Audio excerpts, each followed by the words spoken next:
Tiga misteri kematian: satu, waktu; dua, tempat; tiga, cara. Kita akan meninggal pada waktu yang ditetapkan. Kita akan mendatangi tempat kematian kita, dan kita akan meninggal dengan cara yang Allah kehendaki. Tugas kita cuma satu saja, berusaha agar mendapatkan husnul khotimah. 3, 1, jangan menunda kewajiban. 2, jangan menunda tobat. 3, jangan menganggap remeh maksiat. Karena kita akan dimatikan dalam kebiasaan kita. Orang yang ada mati sedang berzina, ada yang mati mabok, ada yang mati sedang narkoba, ada yang mati sedang berbuat nista. Itu memang kebiasaannya begitu. Ayo, persiapan, jangan-jangan lagi bikin dosa mati. Iya kan? Kita sering mendengar ada yang meninggal sedang berbuat maksiat. Jangan menganggap remeh dosa. 4, itu yang keempat. 2, 3. Nomor berapa? 3 sekarang. Oh iya, terserah. Pokoknya apa aja yang bisa bikin bahagia ya. 1, jangan menunda kewajiban. 2, jangan menunda tobat. 3, jangan menganggap remeh maksiat. 4, jangan menyia-nyiakan kebersamaan. Kita tidak tahu apakah kalau pergi dari rumah kita akan kembali lagi. Tidak ada jaminan. Di depan ini DT Peduli ada yang naik sepeda meninggal.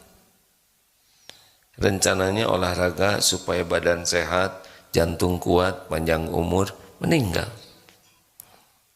Jangan sia-siakan. Ada yang pergi ke masjid tidak pulang lagi. Kenapa? Ya di jalan meninggal. Ini kisah nyata. Ada seorang ayah sudah sepuh pergi ke masjid, tidak pulang-pulang.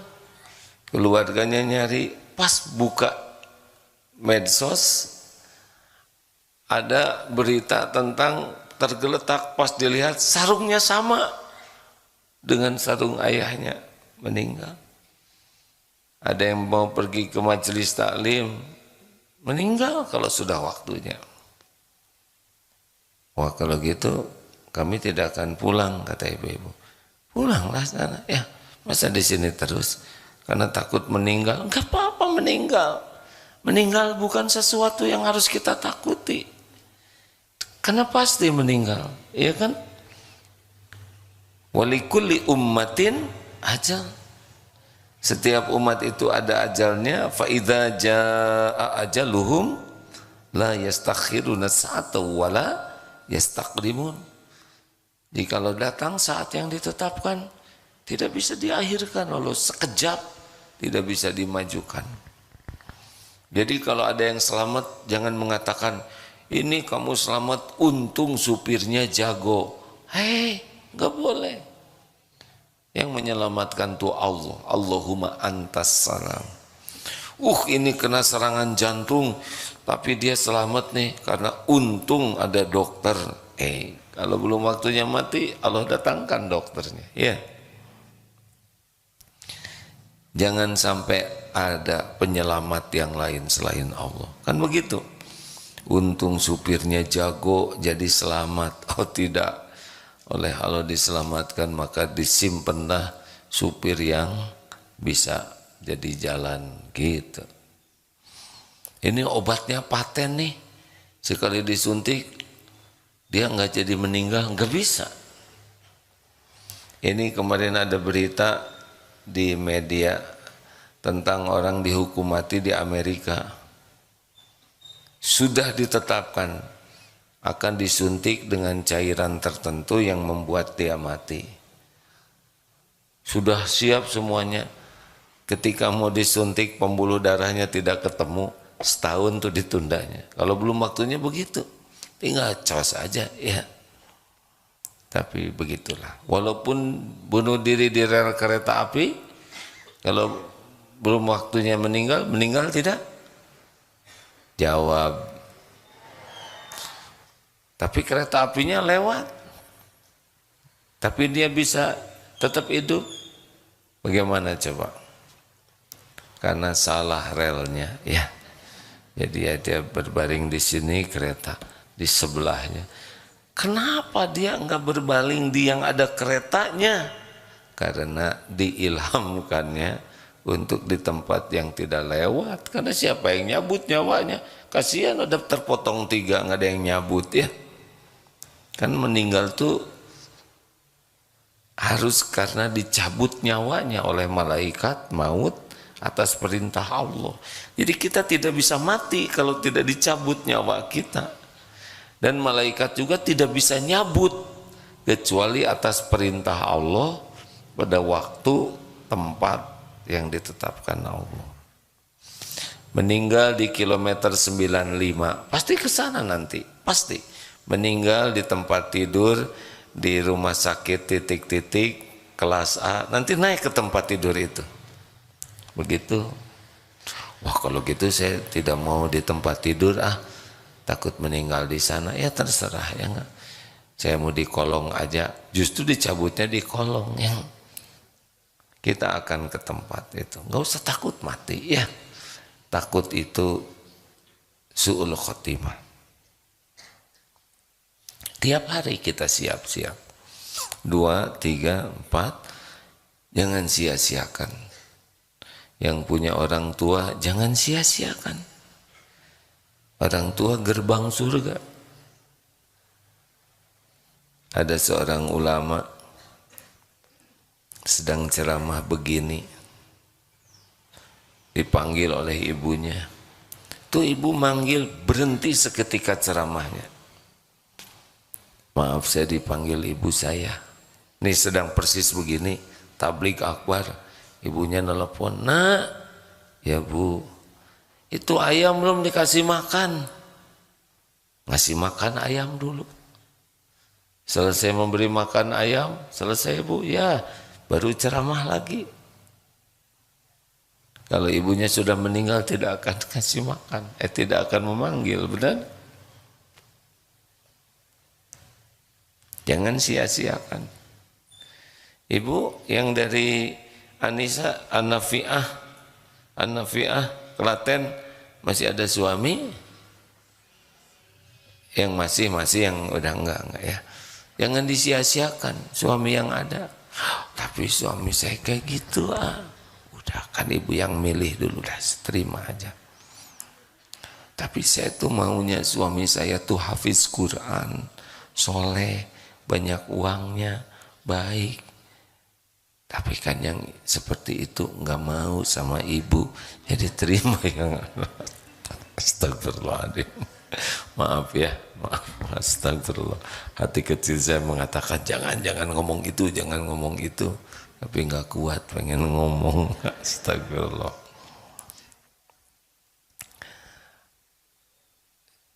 Apapun keadaan suami itu ladang amal. Anak ladang amal, benar? Bagaimanapun keadaan anak, ladang amal bagi orang tuanya. Jangan sia-siakan. Nanti anaknya udah diambil oleh Allah, nggak sempat lagi beramal. Pokoknya jangan sia-siakan. Satu lagi apa? Mau tahu supaya bisa husnul khotimah, Bu? Kalau mau, kalau enggak. Mau supaya husnul khotimah. Apa arti husnul khotimah? Akhir yang baik. Supaya akhirnya baik, kata kuncinya sederhana sekali. Setiap saat berusaha jadi orang baik dah. Mikirnya baik, bicara baik, lihat yang baik, berprasangka baik, berbuat baik. Sudah itu saja. Mau seperti apa aja dunia keadaannya, kita konsisten aja jadi orang baik. Berusaha. Kalau mau bicara, pilih kata-kata terbaik yang punya. Sini loh. Kenapa harus begini? Bisa ke sini, bisa bantu saya tolong, punten. Bicara yang baik. Menyuruh yang baik.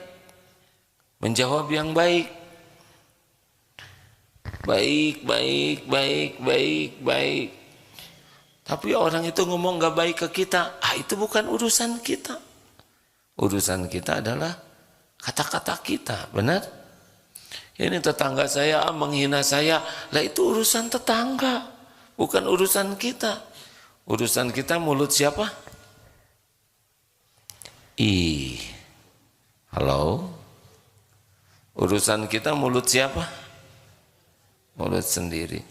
Saya sudah senyum, tapi tetangga saya nggak mau senyum. Lah, bibir kita kan nempel pada wajah sendiri, bukan nempel pada wajah tetangga. Fokus. Terus saja begitu. Di mana kita ada, sebisa mungkin jadi orang baik. Perkara dunia, harta, gelar, pangkat, jabatan, tetek bengek duniawi ini semuanya milik Allah, nggak akan kemana-mana. Kalau Allah kasihkan ke kita pasti ketemu. Kalau Allah nggak ngasih nggak akan ketemu. Kalau Allah lapangkan pasti lapang. Kalau Allah sempitkan pasti sempit. Kalau Allah ngambil pasti nggak ada. Udah tenang ya. Yang penting semuanya disikapi dengan baik. Dikasih oleh Allah bersyukur, baik. Ditahan oleh Allah bersabar, baik. Diambil oleh Allah ridho, baik. Ikhtiarnya di jalan Allah, baik. Gitu aja. Dunia ini sepenuhnya ujian. Kenapa ini diulang-ulang? Karena kita sering lupa bahwa kita itu pasti mati. Nah, dunia ini jam 5:30 Mim, ada Pak Miftah ya? Pak Miftah silakan, Pak Kiai Haji Miftah Farid di radio MQFM. Beliau akan menyampaikan nasihatnya. Ada? Alhamdulillah. Semoga Pak Miftah Farid diberi usia panjang penuh kebaikan, imannya kuat, ibadahnya istiqomah, sehat lahir batin, keluarganya sakinah, anak-anaknya soleh solehah, dan dimuliakan oleh Allah, dijauhkan dari bala fitnah dunia maupun akhirat kelak. Amin ya rabbal alamin. Pak Miftah Farid adalah guru kami dan beliau alhamdulillah sekarang mengisi di MQFM 102,5. Lanjut. Jadi ingat mati. Dua, apa yang harus diingat dalam hidup ini selalu? Yaitu dunia ini adalah ujian. Wanablukum, bukan walanablu. Wanablukum bisyarri wal khairi fitnah. Dan kami mengujimu dengan keburukan dan kebaikan sebagai fitnah, cobaan yang sesungguh-sungguhnya. Dipuji, dicaci, ujian, jawab. Dicaci, ujian, dipuji, tidak punya uang, ujian, banyak uang, ujian, naik kelas, ujian, tidak naik kelas, sehat, sakit, semuanya ujian. Jadi hidup ini setiap saat diujinya. Bedanya, persamaannya ujian hidup dengan ujian sekolah apa? Sama-sama untuk ngangkat derajat.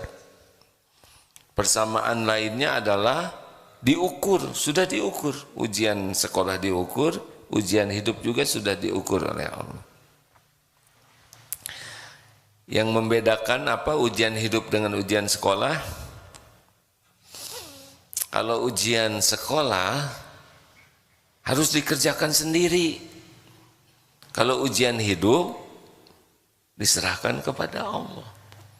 Masih ingat di kelas kalau ada ulangan kemudian murid berkata begini, "Duhai guruku, engkau ilmunya luas, hatimu baik, engkau senantiasa menolong murid-muridmu. Engkau membuat soal ini pasti untuk kebaikan. Setiap soal pasti engkau tahu jawabannya guruku. Dengan ini saya serahkan semua persoalan ulangan ini kepadamu. Jangan serahkan kepada saya satu pun jua. Serahkan," gitu. Kira-kira nasib murid ini bagaimana? Kamu makan apa, nak? Jadi error begini. Kalau ujian sekolah harus kita ngerjakan. Kalau ujian hidup harus dikembalikan ke Allah.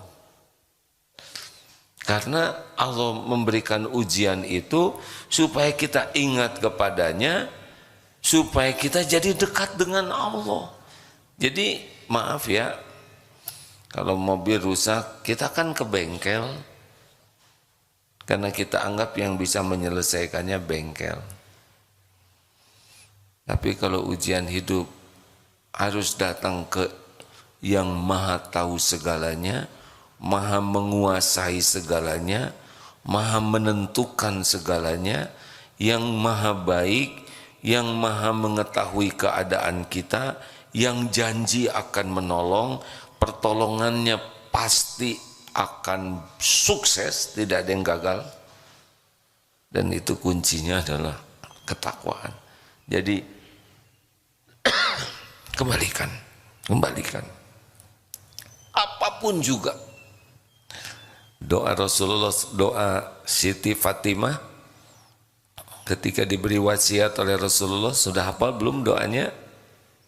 Ini kalau saya favorit sekali doa ini. Ya Hayyu ya Qayyum, wahai Allah yang maha hidup, yang mengurus segala-galanya sendiri terus menerus. Ya Qayyum itu begitu, yang mengurus alam semesta ini terus menerus, tidak ada berhentinya dan tidak perlu siapa-siapa pengurus jagat ini. Birahmatika, dengan rahmatmu, astagits, tolonglah saya, wa aslih li sya'ni kullahu, perbaiki dan perbaiki urusan saya seluruhnya. Wala takilni ila nafsi tarfata ainin, dan jangan serahkan kepada saya walaupun sekejap mata. Ini rahasianya. Jadi stres itu karena kita mencoba mengurus sendiri tanpa melibatkan Allah, itu salah. Semua urusan ada dalam pengetahuan Allah, semua urusan terjadi dengan izin Allah, semua urusan bisa selesai dengan pertolongan Allah. Jadi masalah terbesar kita itu adalah kita tidak serius kepada Allah.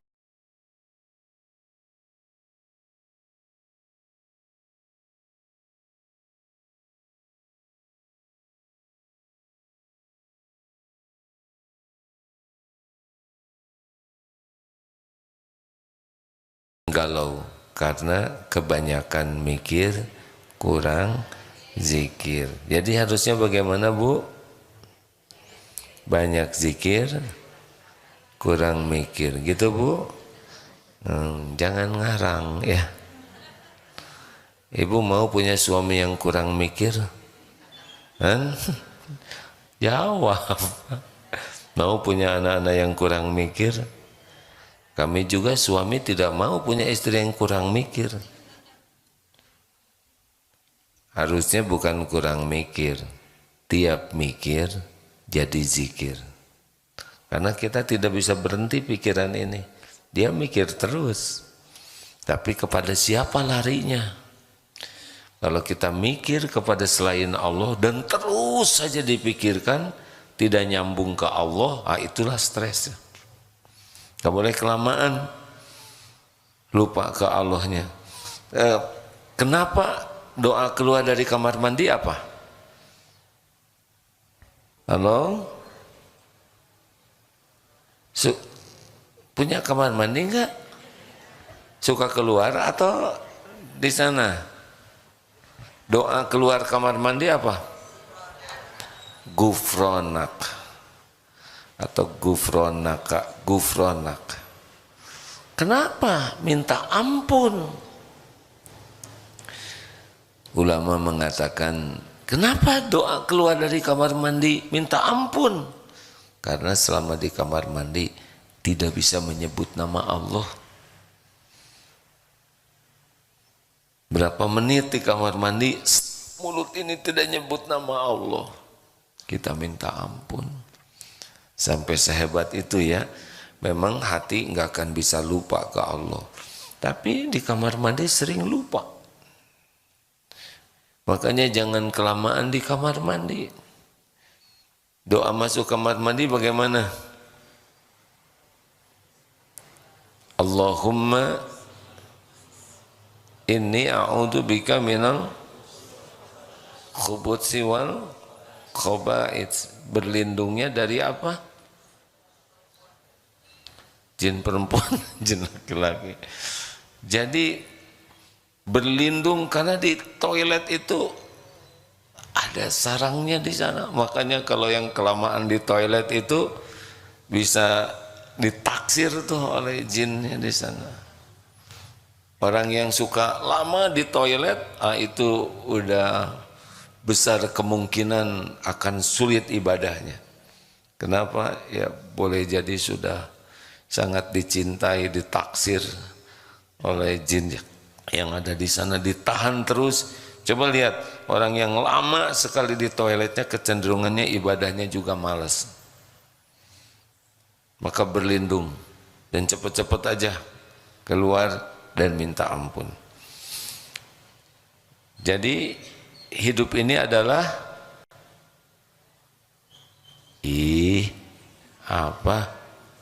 ujian. Ujian yang terberat yang apa? Mana yang berat, sehat atau sakit? Ujian yang paling berat itu apa kira-kira cirinya?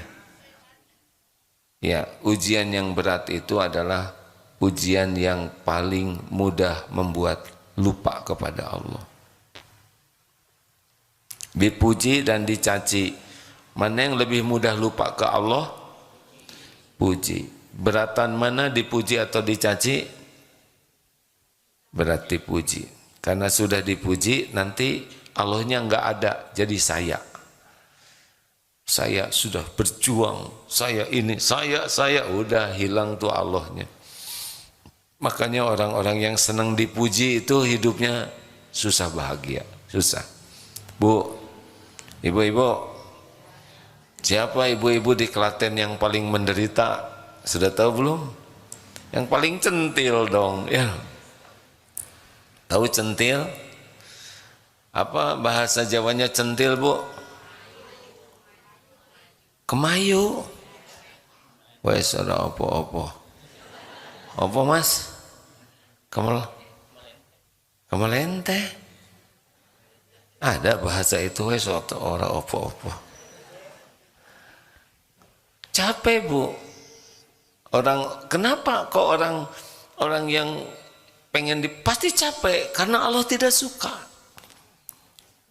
Coba ibu-ibu nih, maaf ya jemaah yang sudah sering dengar, Bu, ibu, khusyuan mana? Sholat atau dandan? Nah itu yang bikin ibu menderita ya. Bolehkah wanita ingin kelihatan cantik, Bu? Jawab, boleh tidak? Boleh. Yang tidak boleh itu laki-laki ingin kelihatan cantik. Itu masalah. Jadi boleh ya, Bu, Untuk siapa? Suami siapa? Tuh langsung lihat kiri kanan. Iya ya, suami siapa? Suami ibu mah jarang lihat ibu dandan. Keondangan dandan staker kebek. Pulang dari ondan kerudung dibuka. Adik-adik yang belum menikah ini jadi buat siapa, Dek?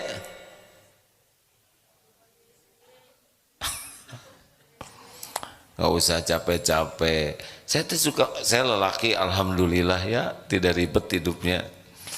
Saya suka membayangkan gitu wanita yang ingin kelihatan sangat cantik gitu. Pertama foundation, ya kan? Yang kedua bata. Yang ketiga semen. Terakhir dempul.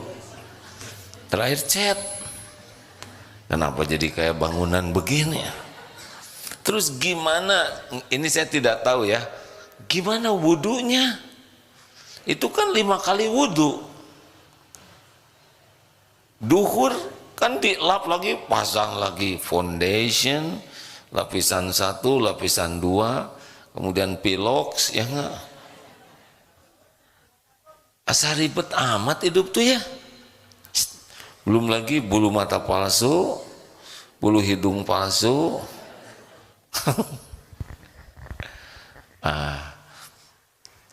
Menurut saya sih nggak usah capek-capek amat, biasa aja ya. Mungkin pakai bedak secukupnya, mungkin ya, saya tidak ngerti. Tidak usah untuk ingin kelihatan, itu capek pasti. Ujian. Ingin kelihatan lebih dari kenyataan tuh ujian. Misalkan ibu ingin kelihatan lebih langsing, jadi tahan napas kemana-mana. Tapi kan jadi kelihatan dari matanya terbeliak terus ke atas. Ingin kelihatan putih, direndam semalaman pakai soklin. Ingin kelihatan capek capek. Hidup capek itu adalah sibuk ingin dinilai manusia. Tapi kalau ingin dinilai Allah, Allah tidak lihat casing. Innallaha la yanzuru ila suwarikum wa amwalikum walakin yanzuru ila qulubikum wa a'malikum.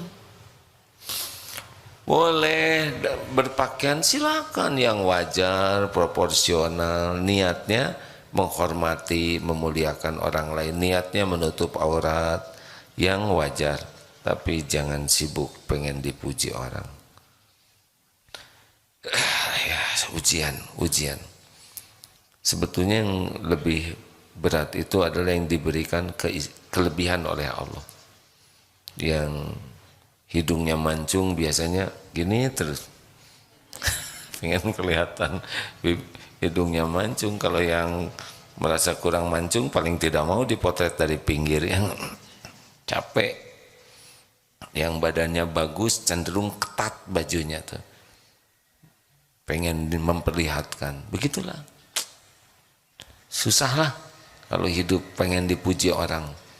Dan seperti meminum air laut, makin diminum makin haus. Selamat berbahagia bagi yang tidak diperbudak pujian orang. 3, wa ilaina turja'un. Dan kepada kamilah kembalimu. Jadi yang dipikirkan, 1, hidup ini nunggu mati, manfaatkan waktu sebaik-baiknya. Semua yang terjadi ini adalah ujian, yang penting kita harus lulus. Diberi nikmat kita syukur, lulus. Diberi cobaan kita sabar, berbuat sesuatu ikhlas, lulus. Kalau tergelincir segera tobat. Ada cuma 4 kejadian ini ya Bu ya. Diberi nikmat, yang lulus siapa? Yang syukur. Nikmat belum karunia. Karunia terbesar itu syukur. Pasti diberi cobaan, yang lulus sabar. Kita berbuat baik, yang lulus yang ikhlas. Kita tergelincir, yang lulus yang salah, bukan tobat, segera tobat. Dan yang ketiga, wa ilaina turja'un. Kita harus sadar kita bakal kembali ke Allah dan bakal dihisab semuanya. Enggak ada yang lepas. Ibu, setahun berapa kali ganti seragam kerudung ini? Setiap kerudung harus matching dengan kaos kaki, bros, sepatu. Capek betul ya. Baru juga mau lunas, udah ganti seragam, dendam. Sampai suaminya kan ada yang komplain, ini istri saya itu katanya pengajiannya kayak makan obat. Dan yang berubah itu seragamnya, bukan kelakuannya. Nggak boleh ngomong gitu ah. Kenapa ibu ketawanya menjiwai? Hadirin, hati-hati ya, semuanya bakal dihisab. Semuanya. Masih ingat cerita tentang yang punya rumah di Perumnas? Saya kalau cerita ini teh asa nyiksa diri saya sendiri, tapi mudah-mudahan cerita ini menasihati diri sendiri. Udah dengar belum Bu cerita yang pensiunan rumahnya di Perumnas? Belum kan, baru mau sekarang ya. Gini Bu, yang udah dengar pasti udah banyak. Saya senang ceramah ini karena jadi mengingatkan diri sendiri. Jadi di Perumnas ada seorang suami yang minta maaf ke istrinya. Bu, maafkan saya ya. Maafin apa Mas? Hari ini saya pensiun. Ya, terus gimana Mas? Ya rumah kita ini adalah rumah yang paling ori di komplek kita. Saya tidak bisa menambah bangunan apapun. Paling sederhana, yang lain sudah ditambah besar, tingkat 2, dipagar. Ini rumahnya benar-benar ori. Kata suaminya, maafkan ya Bu, bukannya saya tidak ingin membangun rumah yang lebih bagus, lebih baik, tapi memang gak ada uangnya. Apa kata istrinya? Shh, Mas, ojo ngono Mos. Gak boleh ngomong gitu Mas. Apa-apaan bicara gitu? Ya tapi rumah kita begini. Mas, alhamdulillah kita dikasih rumah. Orang lain ada yang tinggal di kolong jembatan, tinggal di tenda, ada yang ngontrak terus menerus. Kita sudah punya, tapi kan rumah kita kecil Bu. Mas, alhamdulillah dengan rumah seperti ini saya lebih terjaga. Satu, susah sombongnya. Apa yang mau disombongin? Belum tentu kita kuat hati kita kalau dikasih rumah bagus. Dua, tidak ada tetangga yang iri sama rumah kita. Apa yang mau diiriin? Kan biasanya iri itu sama yang bagus, betul? Tiga, rumah kita aman Mas, gak pernah kemasukan maling, walaupun gak dikunci. Malingnya juga kalau masuk ke sini prihatin. Kalau sederhana kan gak ada yang minat, bener? 4, Mas, ngurus rumah kecil gini enak, ngepel juga, set set set beres, nyuci piring, cek cek cek cek, beres. Dan yang kelima Mas, kita ini pasti meninggal. Mungkin belum lama lagi kita akan udahan hidup ini. Kita udah tua. Kalau dihisab, insya Allah nggak lama hisabnya. Piring 4 beres. Sendok 3. Satu lagi kok nggak cocok, pakai ini. Sofa tidak ada juga tikar. Cepat. Kenapa saya sedih? Karena saya ngebayangin nanti saya dihisabin. Aduh ya Allah, sepeda. Udah berapa tuh? Sepatu, semuanya dihisab. Ibu, bros, jarum pentul, semua dihisab. Semuanya. Wa ilaina turja'un. Semuanya dihitung, dihisab, dipertanggungjawabkan. Kalau orang ingat ini terus, hidupnya lebih efektif, efisien, minimalis. Aduh, coba ingat-ingat yang bakal dihisab. Wes ngono bae yo, kula ngaturaken matur suwun sanget. Sameneika kula mau udohon, maksudnya sudahan. Ada pertanyaan? Bapak bagian nanti ya. Kita persilakan tamu dulu ya Pak. Monggo, Mos. Tamu mana? Cepetan mau nanya enggak? Udah ya, enggak usah nanyalah jawaban dari tadi. Silakan. Bismillahirrahmanirrahim. Assalamualaikum warahmatullahi wabarakatuh. Waalaikumsalam warahmatullahi wabarakatuh. Tadi Ustadz mengatakan bahwa apa-apapun nanti akan dihisab. Jadi kita kan sepertinya takut ya kalau kita punya apa-apa. Tapi kalau kita punya dan itu maksudnya bermanfaat, begitu kan sebetulnya tidak apa-apa ya Ustadz gitu. Ini tenanya atau maksa? Ya iya Bu, dunia ini memang oleh Allah disediakan. Nabi Sulaiman juga kaya raya. Para sahabat Nabi dari 4 Khulafaur Rasyidin itu 3 tuh banyak uangnya. Abu Bakar As-Siddiq banyak, Umar bin Khattab banyak, apalagi Utsman bin Affan radhiyallahu anhu, ya semuanya itu kaya. Yang agak sedang itu Ali bin Abi Thalib. Dari 10 yang dijamin surga, itu 8 diantaranya itu yang kaya raya. Yang penting niatnya benar, menjemput kekayaannya, dan ketika diberi oleh Allah, dipakainya juga benar. Ibu sok aja kalau mau punya sesuatu. Pilih Bu, mending mobil jelek atau mobil bagus? Ya udah nggak apa-apa. Yang jangan itu ria. Ini mobil saya, nggak boleh. Ini mobil titipan Allah.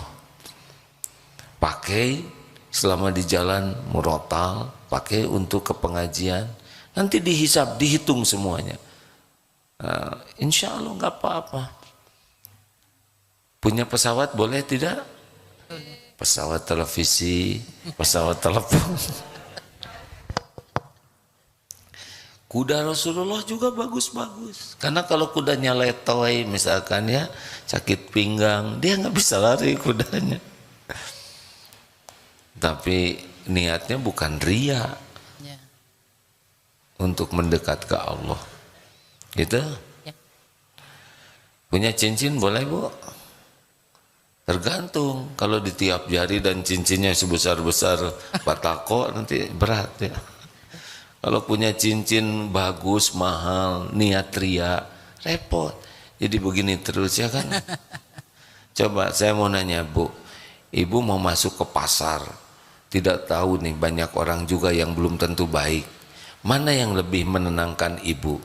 Pakai gelang yang ada berliannya atau pakai karet gelang? Jawab Bu. Pakai karet. Jawab Ibu. Pakai karet gelang. Nah, ya udah. Tapi nggak indah ya Ustadz kalau. Ya karet gelangnya pakai permata. Oh. Gini ya Bu, ya, memang manusia itu lucu ya. Kita tuh bener-bener nyari dunia, diperbudak sampai mikirin, browsing ini, nyicil itu. Tapi udah jadi itu dapat dunia, kita yang jagain dia. Iya Pak. Tapi kalau kita biasa-biasa aja, nggak terlalu ngiket di hati itu. Bukan tidak boleh, boleh aja dunia. Nabi Sulaiman aja punya, dikasih ya. Jazakallah Ustadz. Jadi gimana ibu mau beli istana sekarang? Ada lagi silakan. Masih ada waktu beberapa menit. Iya Pak, Bapak bagian nanti ya. Kita kan udah kenal ya. Ya silakan. Ini dari Klaten kan pertama kali ke sini dan belum tentu ke sini lagi. Dua kali kan. Ya iyalah dua dua kali. Silakan. Kalau nggak ada yang nggak usah memaksakan Bu. Itu lihat mikrofon dipindah sana sini. Nggak simpen aja. Baik. Pengumuman kepada warga Bandung, insya Allah seperti biasa hari ini AA kajian di Masjid TSM Trans Studio Small ya. Jam AA bagian jam 10. Silakan bagi yang akan hadir. Terima kasih Bapak Ibu yang baik. Jangan menilai orang lain. Oh itu mobilnya bagus. Oh ini rumahnya besar. Oh itu enggak usah menilai. Kalau orang lain dapat karunia, apa yang kita lakukan? Doakan. Doakan supaya berkah.